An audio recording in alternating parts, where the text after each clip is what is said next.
Hello বন্ধুরা, সকলে কেমন আছো? আশা করছি ভালো আছো এবং সুস্থ আছো। আমিও ভালো আছি। আজকে তোমাদের কাছে সংবিধানের কিছু গুরুত্বপূর্ণ আর্টিকেলগুলি নিয়ে আলোচনা করব, যেগুলো পরীক্ষায় বারবার আসে। এই আর্টিকেলগুলো কিন্তু খুবই ইম্পর্টেন্ট। আর্টিকেলগুলো তোমরা দেখলে বুঝতে পারবে, আমি পরপর সাজিয়ে নিয়ে এসেছি। দেখো, আমরা আলোচনা করব আর্টিকেল 1। আর্টিকেল 1-এর মধ্যে আমরা কি কি দেখব? আর্টিকেল 1-এর মধ্যে দেখব কেন্দ্র, রাজ্য এবং কেন্দ্রশাসিত অঞ্চলের নামগুলো কিন্তু আমরা এখানে আর্টিকেল 1-এর মধ্যে দেখব। আর্টিকেল 2 এর মধ্যে আমরা কি দেখব? নতুন রাজ্য গঠন। এই নতুন রাজ্য গঠনগুলো আমরা আর্টিকেল 2 এর মধ্যে দেখব। যেমন প্রথম ভাষার ভিত্তিতে যদি রাজ্য গঠন হয় তাহলে আমাদের অন্ধ্রপ্রদেশ। এরকম যে রাজ্য গঠন, নতুন রাজ্য গঠন, এটি কিন্তু আর্টিকেল 2 এর মধ্যে আমরা দেখব। আর্টিকেল 3-এর মধ্যে আমরা কি দেখব? দেখো, আজকের ক্লাসটি যদি কেউ একবার চোখ বুলাতে পারে তাহলে তার খুবই উপকার হবে, কারণ আর্টিকেলগুলো পরপর সাজিয়ে কোন আর্টিকেলে কি আছে সব সুন্দর করে নেওয়া আসা হয়েছে, যেগুলো পরীক্ষায় আসে। আর এর আর্টিকেলের ভেতরে যদি আসে, এর বাইরে আসবে না, এটুকু আমার গ্যারেন্টি। আর এই পিডিএফটাও তোমরা পেয়ে যাবে। তা শোনো, কোথায় পাবে বলছি, সব ক্লাসটাকে শোনো। আর্টিকেল 3-র মধ্যে নতুন রাজ্য গঠনের পদ্ধতি, সীমানা নির্ধারণ, নামকরণ, এই সব জিনিসগুলো আর্টিকেল 3-র মধ্যে আমরা পাবো। আর্টিকেল 4-এর মধ্যে আমরা কি দেখব? নতুন রাজ্যের আইন রচনা।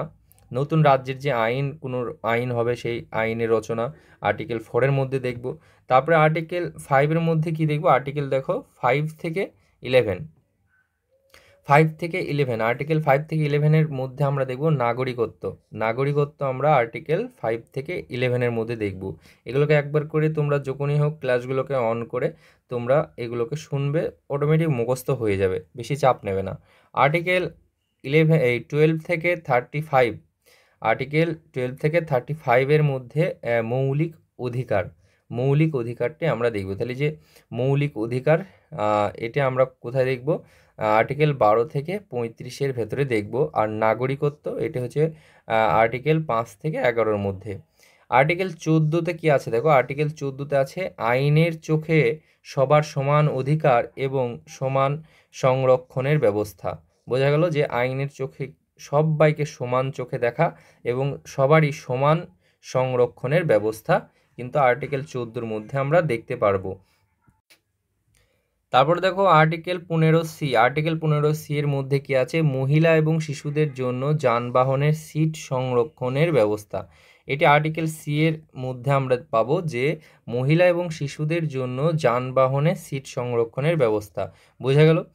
তারপরে দেখো, আর্টিকেল 16-র মধ্যে কি পাবো? সরকারি চাকুরির ক্ষেত্রে সবার সমান সুযোগের ব্যবস্থা। যেমন অনেকে বলে যে মেয়েদের চাকরির ক্ষেত্রে সুযোগ সুবিধা কম, বা এদের কম ওদের কম, এই যে জিনিসগুলো যেন না থাকে। সরকারি চাকরির ক্ষেত্রে সকল মানুষের সমান অধিকার বা সমান সুযোগের ব্যবস্থা এই আর্টিকেল 16-র মধ্যে আমরা দেখতে পাবো। তারপরে আর্টিকেল যদি আমরা 17 দেখি, আর্টিকেল 17-এ আছে অস্পৃশ্যতা দূরীকরণ। আমরা কোথায় দেখব? আর্টিকেল 17-এর মধ্যে দেখব। আর্টিকেল 18-এর মধ্যে কি দেখব? আর্টিকেল 18-এর মধ্যে বিদ্যা বিষয়ক ব্যবস্থাটা আমরা দেখব। বিদ্যা বিষয়ক ব্যবস্থাটা কি আমরা দেখব যে আর্টিকেল 18-এর মধ্যে আছে। আর্টিকেল 19-এর মধ্যে কি আছে? আর্টিকেল 19-এর মধ্যে আছে তোমার বাক স্বাধীনতার অধিকার মানে তুমি যে কোনো কথা বলবে, তোমার কথা বলার অধিকার, কোনো খারাপ বিষয়ের তোমার প্রতিবাদ করা, তার বিষয়ে তুমি কথা বলার অধিকার, সেটা তোমার বাক স্বাধীনতা, সেটা কিন্তু তোমার আর্টিকেল 19-এর মধ্যে আছে। এর 19-এ আমাদের কি আছে? বাক স্বাধীনতার অধিকার আছে। বোঝা গেল যে তুমি কিছু বলতে পারবে না, তোমার সাথে অন্যায় হলে তুমি চুপ করে থাকবে। এটা না, আমরা যেহেতু স্বাধীন দেশে বাস করছি, তাই আর্টিকেল 19-এর মধ্যে আমাদের সংবিধানে বলা আছে যে তোমার বাক স্বাধীনতার অধিকার আছে। তারপরে দেখো, তোমার 20। আর্টিকেল 20-তে কি বলেছে? অপরাধীর অপরাধ সংক্রান্ত 3টি অধিকারের কথা আছে। অপরাধীর অপরাধ সংক্রান্ত 3টির অধিকারের কথা আছে। বোঝা গেল? তারপরে আর্টিকেল 21-এ কী দেখব, আর্টিকেল 21-এ জীবনের নিরাপত্তা ও ব্যক্তিগত স্বাধীনতার কথা উল্লেখ আছে। জীবনের নিরাপত্তা ও ব্যক্তিগত স্বাধীনতার উল্লেখ আছে, মনে থাকবে ব্যক্তিগত নিজের স্বাধীনতা থাকতেই পারে। তারপরে দেখো আর্টিকেল 21-এ, আর্টিকেল 21-এ প্রতিটা আর্টিকেল কিন্তু একবার দেখলে মনে হবে যেন মাথার ওপর দিয়ে যাচ্ছে। আমাদেরকে মনে রাখতে হবে, রেগুলার যদি চোখ বোলাই ক্লাসগুলো দেখি আস্তে আস্তে ঠিক মনে থাকবে। পিডিএফগুলো দরকার সংগ্রহ করে রাখবে, যখনই ফাঁকা পাবে তখন একবার করে চোখ বোলাবে, তাতে তোমার কিন্তু খুবই উপকার, কারণ জানো আর্টিকেল থেকে কোয়েশ্চেন আসে। তাহলে আর্টিকেল 21-এর এ, আর্টিকেল 21-এর এ শিক্ষার অধিকার কি আছে, শিক্ষার অধিকার, শিক্ষার অধিকার আমার আর্টিকেল তোমার 21-এর এতে আছে। তারপরে আমরা দেখব আর্টিকেল 21-এর পর দেখব 22। আর্টিকেল 22-এ কি বলা আছে, আর্টিকেল 22-এ বলা আছে গ্রেফতার ও আটক সংক্রান্ত কিছু অধিকার বলা আছে। কাউকে গ্রেফতার করবে, আটক করে রাখবে, তার সম্পর্কে এই আর্টিকেল 22-এ বলা আছে। তাহলে তোমরা যাও আর্টিকেল 22 খুলে পড়ে নাও আর্টিকেল 22-এ কী কী বলা আছে। তাহলে তোমরা এক জায়গায় এইগুলো সুন্দর করে পেয়ে যাচ্ছ, তাই না, কোন আর্টিকেলে কি বলা আছে সেই অনুযায়ী তুমি সেগুলোকে পড়তে পারবে আরও ডিটেলসে। দেখো আর্টিকেল 23-এ কি বলা আছে, আর্টিকেল 23-এ মানুষের কেনাবেচা বন্ধ করা এবং জোর করে কাজ করানো বন্ধ করার ব্যবস্থা আছে। যদি কোনো মানুষকে কেনা বেচা করতে যায় বা কোনো মানুষকে জোর করে যদি কেউ কাজ করাইতে চায়, তাহলে তার তার বিরুদ্ধে কি অ্যাকশন নেবে না নেবে তার সম্পর্কে সব কিছু কিন্তু আর্টিকেল আমার 23-এ বলা আছে। এবার দেখবো আর্টিকেল 24। আর্টিকেল 24-এ কী বলা আছে, শিশু শ্রম বন্ধ করা হয়েছে। এই আর্টিকেল 24-এর মাধ্যমে কিন্তু শিশু শ্রম বন্ধ করা হয়েছে। এটা ভীষণ ইম্পর্টেন্ট, এটা পরীক্ষা আসে, বারবার আসে, ম্যাক্সিমাম দেখবা প্রিভিয়াস ইয়ারে দেখবা তোমরা পেয়ে যাবা যে শিশু শ্রম মানে 14 বছরের নিচে কাউকে কোনো কারখানা বা কোনো কিছুতে কাজে লাগানো এটা নিষিদ্ধ। এটা কিন্তু আর্টিকেল 24-এর মধ্যে আমরা দেখতে পাবো। বোঝা গেল?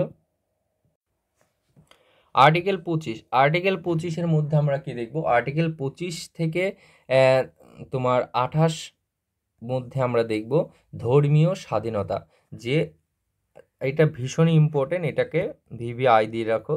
দেখো আর্টিকেল 25 থেকে 28-এর মধ্যে আমরা কি দেখব, আর্টিকেল 25 থেকে 28-এর মধ্যে দেখব যে ধর্মীয় স্বাধীনতা, যে প্রত্যেকটা নাগরিকের, প্রত্যেকটা মানুষের নিজের নিজের মানে ধর্ম নিজ নিজ ভাবে পালন করতে পারে, যার খুশি যে ধর্ম সে পালন করতে পারে। ধর্মীয় স্বাধীনতা মানে তার যে খুশি, যেটা খুশি সেই ধর্ম সে পালন করতে পারে, এই স্বাধীনতা আছে। আর্টিকেল কত থেকে, 25 থেকে 28-এর মধ্যে তোমরা পাবে। দেখো আর্টিকেল 31-এর 1, আর্টিকেল 31-এর 1-এ কি বলা আছে, সম্পত্তির অধিকার আগে এই ধারায় ছিল, বর্তমানে সম্পত্তির অধিকার আর মৌলিক অধিকার নেই, তাই সম্পত্তির অধিকারকে বর্তমানে 300A ধারায় নিয়ে যাওয়া হয়েছে। এটা ভীষণ ইম্পর্টেন্ট, এটাও কিন্তু প্রিভিয়াস ইয়ারে তোমরা অনেক কোশ্চেন দেখে থাকবে যে সম্পত্তির অধিকার এটি কিন্তু মৌলিক অধিকার আর নেই, সম্পত্তির অধিকারকে মৌলিক অধিকার থেকে সরিয়ে দিয়েছে, এটা আছে 300A এর ধারায় ঢুকিয়েছে কিন্তু। বোঝা গেল?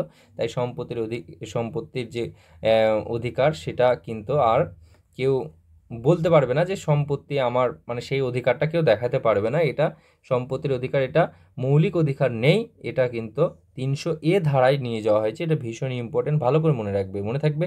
তাহলে সম্পত্তির অধিকার এটি আগে কোন ধারায় ছিল, 31-এর এ, এই 31-এর 1 তোমার আর্টিকেলে তোমরা দেখতে পেতে, কিন্তু এখন সেটা 300A ধারায় নিয়ে যাওয়া হয়ে গেছে, সম্পত্তির অধিকার থেকে বাদ দিয়ে দিয়েছে,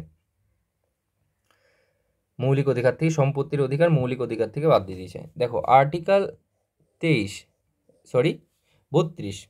আর্টিকেল 32 কি বলেছে, সংবিধানের মৌলিক অধিকার প্রতিবিধানের জন্য সুপ্রিম কোর্ট 5 রকম লেখো নির্দেশ বা রিট জারি করতে পারে। বোঝা গেল? তারপরে আর্টিকেল 40-এ কি বলেছে, দেখো আর্টিকেল 40 আমি বলেছি বেছে বেছে নিয়ে এসেছি, কিন্তু পরপর সাজানো আছে, কিন্তু যেগুলো খুবই ইম্পর্টেন্ট সেইগুলোকে পরপর সাজিয়ে নম্বর ওয়াইজ সাজিয়ে করা আছে। আর্টিকেল 40-এ কী বলা আছে, গ্রাম পঞ্চায়েত ব্যবস্থা, আর্টিকেল 40-এ আমরা পেয়ে যাব গ্রাম পঞ্চায়েত ব্যবস্থা। আর্টিকেল 41-এ কী পাবো, আর্টিকেল 41 পাবো বেকার ও বার্ধক্য ভাতা, বেকার ও বার্ধক্য ভাতা কিন্তু আর্টিকেল 41-এর মধ্যে আমরা দেখতে পাবো।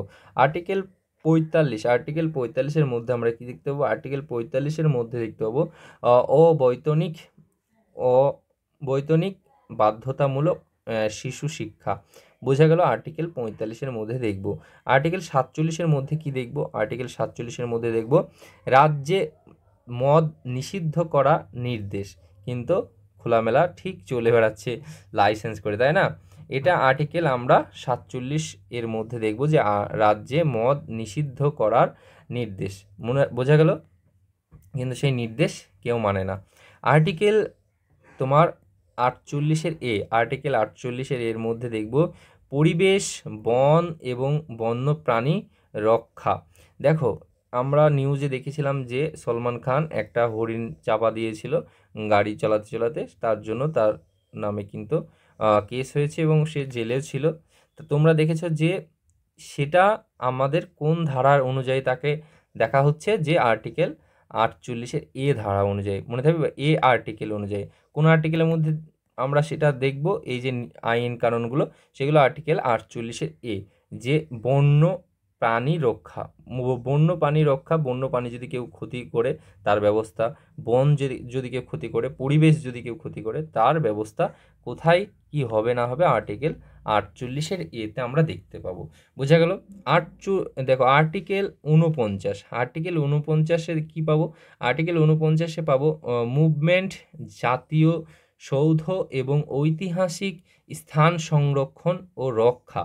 যদি কোনো ঐতিহাসিক স্থান যদি কেউ ক্ষতি করে বা কিভাবে রক্ষা করবে, হ্যাঁ, মনুমেন্ট, জাতীয় সৌধ, এইসব ঐতিহাসিক যে স্থানগুলো, সেগুলো আমরা আর্টিকেল 49-এ পাবো। কতই? আর্টিকেল 49, 50 না, 49। ভালো করে মনে রাখো, একটু ডিপলি যদি পড়া করা হয় বা ভালো করে যদি পড়ে, তাহলে এগুলো সবই কিন্তু মনে থাকবে।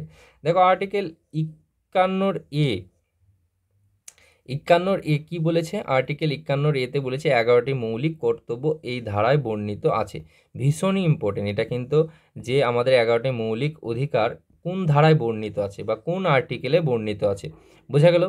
তাহলে আমরা বলবো 51-এর ধারায় কিন্তু 11টি মৌলিক কর্তব্য তোমার বর্ণিত আছে। আর্টিকেল কত? 51-এর ধারায়, মনে থাকবে 11টি মৌলিক কর্তব্য কিন্তু বর্ণিত আছে। তাহলে এগুলো কিন্তু ভীষণই ইম্পর্টেন্ট, যেগুলো ভিভিআই দিচ্ছে, এগুলো ভিভিআই। নেক্সট দেখো আর্টিকেল 52 কি বলেছে? ভারতের রাষ্ট্রপতির সম্পর্কে কিন্তু আর্টিকেল 52 আমরা পেয়ে যাব। আর্টিকেল 52-এর পর আমরা 54 আর রাষ্ট্রপতি নির্বাচনের সম্পর্কে আমরা আর্টিকেল 54 দেখতে পাবো। দেখো তারপরে আর্টিকেল 55 কি বলেছে? আর্টিকেল 55 বলেছে রাষ্ট্রপতি নির্বাচন পদ্ধতি। রাষ্ট্রপতি যে নির্বাচন হয় তার পদ্ধতিগুলো আমরা আর্টিকেল 55 পাবো, মনে থাকবে।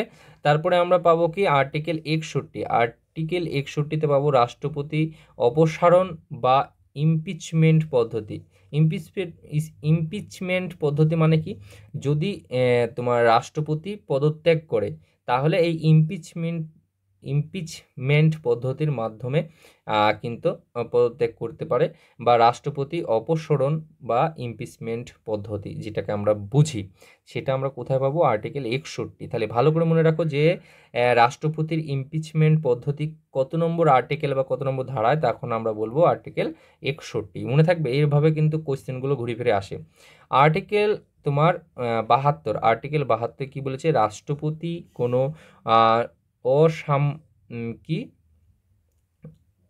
আসামির মৃত্যুদণ্ড রোধ করতে পারে এই ধারা কিন্তু অনুযায়ী। দেখো রাষ্ট্রপতির কাছে এই ক্ষমতাটা আছে যে তোমার কোনো মৃত্যুদণ্ড অপরাধী আসামিকে বা কোনো আসামির ধরো মৃত্যুদণ্ড হলো বা মৃত্যুদণ্ড দিল, তাকে কিন্তু রক্ষা করতে পারে এই রাষ্ট্রপতি। বোঝা গেল? তাকে কিন্তু রক্ষা করতে পারে এই আর্টিকেল 72 অনুচ্ছেদ থেকে আমরা কিন্তু এটা পাবো। বোঝা গেল? এই ধারাতে কিন্তু এটা আমরা দেখতে পাবো যে এই ধারার বলে কিন্তু রাষ্ট্রপতি কোনো মৃত্যুদণ্ড অপরাধী লোককে শাস্তি থেকে রক্ষা দিতে পারে, মনে থাকবে। চলো তারপরের প্রশ্ন দেখো। আর্টিকেল 75(3) আর্টিকেল 75(3) মন্ত্রী পরিষদ লোকসভার নিকট দায়িত্ববদ্ধ থাকে। বোঝা গেল? আমরা আর্টিকেল কত 75(3)-এর মধ্যে আমরা দেখব। আর্টিকেল 76 কি দেখব? আর্টিকেল 76 দেখব attorney general of India. Attorney general of India আমরা আর্টিকেল 76 মধ্যে দেখব। আর্টিকেল তোমরা 93-এর মধ্যে কি দেখবি? স্পিকার এবং ডেপুটি স্পিকার। এটা আমরা আর্টিকেল 93-এর মধ্যে দেখব। স্পিকার এবং ডেপুটি স্পিকার কোথায়? আর্টিকেল 93। আর্টিকেল 108 ভীষণ ইম্পর্টেন্ট, কিছু বিশেষ ক্ষেত্রে সংসদের যৌথ অধিবেশন। বোঝা গেল? কিছু বিশেষ ক্ষেত্রে সংসদের যৌথ অধিবেশন। সংসদের যৌথ অধিবেশন কিছু বিশেষ কারণে, সেটা আমরা কোথায় দেখব? আর্টিকেল 108-এর মধ্যে দেখব। বোঝা গেল? চলো তারপরে দেখো আর্টিকেল 110।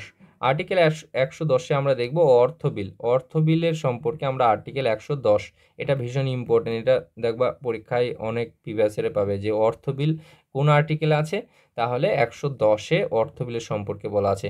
আর্টিকেল 112, এতে বাজেট সম্পর্কে বলা আছে। ভীষণ ইম্পর্টেন্ট এই কোশ্চেনগুলো।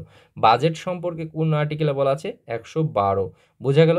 আর্টিকেল 123, সংসদের অধিবেশন বন্ধ থাকলেও রাষ্ট্রপতি অর্ডিন্যান্স জারি করতে পারে। যে সংসদের অধিবেশন বন্ধ থাকলেও রাষ্ট্রপতি অর্ডিন্যান্স জারি করতে পারে তোমার আর্টিকেল 123-এর ক্ষমতা অনুযায়ী। মনে থাকবে? চলো তারপরে দেখো আর্টিকেল 124-এ সুপ্রিম কোর্টের সম্পর্কে আমরা জানতে পারবো। তোমরা 48, আর্টিকেল 48-এ কি পাবো? কম্পট্রোলার অ্যান্ড অডিটর জেনারেল সম্পর্কে জানতে পারবো, যেটা সি অ্যান্ড এজি সম্পর্কে জানতে পারবো। দেখো তারপর আর্টিকেল 153।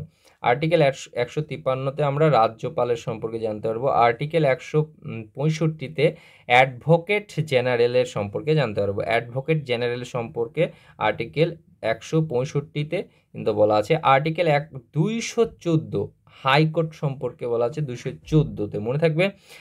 আর্টিকেল 214-তে কি? হাইকোর্ট। হাইকোর্ট কোন আর্টিকেলে? 214। আর্টিকেল 226-এ কি বলা আছে? কিছু বিশেষ ক্ষেত্রে হাইকোর্টের রিট জারি করার ক্ষমতা। ভীষণ ইম্পর্টেন্ট। বিশেষ ক্ষেত্রে হাইকোর্টের রিট জারি করার ক্ষমতা তোমার 226 ধারায় কিন্তু বলা আছে। আর্টিকেল তোমার 243-এ কি বলা আছে? পঞ্চায়েতের সম্পর্কে বলা আছে। আর্টিকেল 273-এতে কি বলা আছে? গ্রাম সভার সম্পর্কে বলা আছে। তাহলে পঞ্চায়েত, গ্রাম সভা এগুলো কিন্তু মনে রাখবে। গ্রাম সভা তাহলে আর্টিকেল তোমার 243-এ। আর্টিকেল 266-তে কি বলা আছে? আর্টিকেল 266-তে বলা আছে তোমার consolidated funds and public accounts of India and of the states. তাই এটা আমরা কোথায় দেখতে পাবো? যে আর্টিকেল 266-তে। বোঝা গেল? চলো পরেরটা দেখো আর্টিকেল 267-তে আপদকালীন তোমার তহবিল আমরা কোথায় পাবো? আর্টিকেল 267-তে আপদকালীন তহবিল। মনে থাকবে আর্টিকেল 280-তে কি পাবো? অর্থ কমিশন। তাহলে অর্থ কমিশন এটাও ভীষণ ইম্পর্টেন্ট, মনে থাকবে। অর্থ কমিশন কত নম্বরে দেখব? যে 280-তে। মনে থাকবে। আর 110-এ কি দেখেছিলাম বলো তো? কেউ আগিয়ে যাবে না কিন্তু, হ্যাঁ। যারা এতদূর ভিডিওটা দেখছো তারা অবশ্যই এই হোমওয়ার্কটি কমেন্ট বক্সে বলবে 110-এ কি দেখেছিলাম। প্রথমে যারা শুনে এসছো, যদি কারো মনে থাকে 110-এ কী ছিল সেটা কমেন্ট করো। বোঝা গেল? ঘুরে গিয়ে দেখবে না কিন্তু।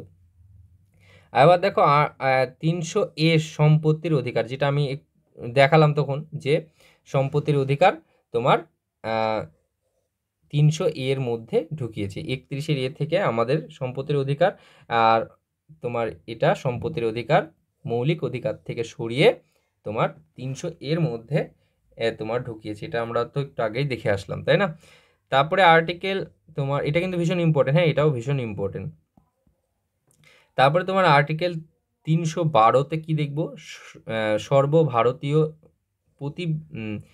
প্রবেশিকার পরীক্ষা, যেমন IAS, IPS, এইসব জিনিসগুলো আমরা কোথায় দেখব? IAS এগুলো আমরা দেখব আর্টিকেল 312-র মধ্যে দেখব। যেমন এই পরীক্ষা ইউপিএসসি মাধ্যমে হয়ে থাকে, তাই না? আমরা জানি। চলো পরবর্তীটা দেখি। দেখো তারপরে আর্টিকেল 315 কি বলা আছে, কেন্দ্র এবং রাজ্যের পাবলিক সার্ভিস কমিশন, যেমন ইউপিএসসি এবং পিএসসি, মনে থাকবে ইউপিএসসি এবং পিএসসি, এটা আমরা কোথায় দেখবো, আর্টিকেল 315 মনে থাকবে। তা ইউপিএসসির ফুল ফর্ম কি এবং পিএসসির ফুল ফর্ম কি তোমরা অবশ্যই কমেন্ট বক্সে কমেন্ট করবে। আর্টিকেল তোমার 324 মধ্যে কি দেখব, ইলেকশন কমিশন। ভোটের সময় আমরা খুবই শুনতে পাই, তাই না, ইলেকশন কমিশনের নাম। তা ইলেকশন কমিশন এটি কিন্তু আর্টিকেল কত, 324 মধ্যে আমরা পেয়ে থাকবো। তারপরে দেখো আর্টিকেল 326 প্রত্যেক প্রাপ্তবয়স্ক নাগরিককে ভোটাধিকার দেওয়া হয়েছে। এটা এই যে ভোটাধিকার, প্রত্যেক প্রাপ্তবয়স্কর ভোটাধিকার এটা দেওয়া হয়েছে, এটা কিন্তু বলা আছে আর্টিকেল 326। বোঝা গেল। আর্টিকেল 335 কি বলেছে, চাকরির ক্ষেত্রে এসসি এসটিদের সংরক্ষণের ব্যবস্থা। দেখো এসসি এসটিদের সংরক্ষণের ব্যবস্থা এটি কিন্তু আর্টিকেল 335 মধ্যে দেখতে পাবো। বোঝা গেল। আর্টিকেল 343 কেন্দ্রের সরকারি ভাষা, আর্টিকেল এই যে কেন্দ্রের সরকারি ভাষাটা আর্টিকেল 343 মধ্যে দেখতে পারবো। আর্টিকেল 352 মধ্যে দেশের জাতীয় জরুরি অবস্থার ঘোষণা, এই ঘোষণা আর্টিকেল 352 ক্ষমতা বলে কিন্তু করতে পারে। আর্টিকেল 356 রাজ্যের জরুরি অবস্থার ঘোষণা। তাহলে দেশের জাতীয় জরুরি অবস্থা আর রাজ্যের জরুরি অবস্থা, এই দুটি সাল কিন্তু মনে রাখবে, একটা হচ্ছে 352, একটা হচ্ছে 356। দেখো আর্টিকেল 360 এটি কিন্তু ভীষণ ইম্পর্টেন্ট, আর্থিক জরুরি অবস্থার ঘোষণা। তাহলে তিনটি জরুরি ঘোষণা এখানে তোমরা পেয়ে যাচ্ছ, সুন্দর করে একটু মাথায় রাখবে। আর্টিকেল 368 এই সংসদের অনুমোদন সাপেক্ষে সংবিধান সংশোধনের অধিকার। বোঝা গেল। আর আমাদের শেষ যে কোশ্চেনটা আছে আর্টিকেল 370, এটা কিন্তু ভীষণ ইম্পর্টেন্ট, জম্মু কাশ্মীরের জন্য বিশেষ আইন, এটা ভিভিআই। এই আইনটা 370 ধারা, এটা জম্মু কাশ্মীরের বিশেষ আইনের জন্য কিন্তু করা। আজকের আর্টিকেল এত কটাই ছিল, এই আর্টিকেলগুলো কিন্তু ভীষণই ইম্পর্টেন্ট, তোমরা দেখলেই বুঝতে পারলে। আর এই পিডিএফটি তোমরা পাবে কোথায়, AR একাডেমি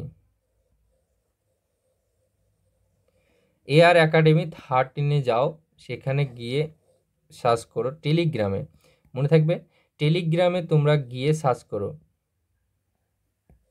টেলিগ্রামে গিয়ে তোমরা সার্চ করো যে AR একাডেমি 13 টেলিগ্রামে সার্চ করো। এছাড়া আমাদের ডেসক্রিপশন বক্সে কিন্তু লিঙ্ক দেওয়া আছে, সেখান থেকে তোমরা এই পিডিএফগুলো পেয়ে যাবে। বোঝা গেল। চলো, থ্যাংক ইউ ফর ওয়াচিং। সবাই ভালো থেকো, সুস্থ থেকো, আর তোমাদের জানাশোনা বন্ধু বা গ্রুপে অবশ্যই শেয়ার করবে ক্লাসগুলো। চলো, টাটা।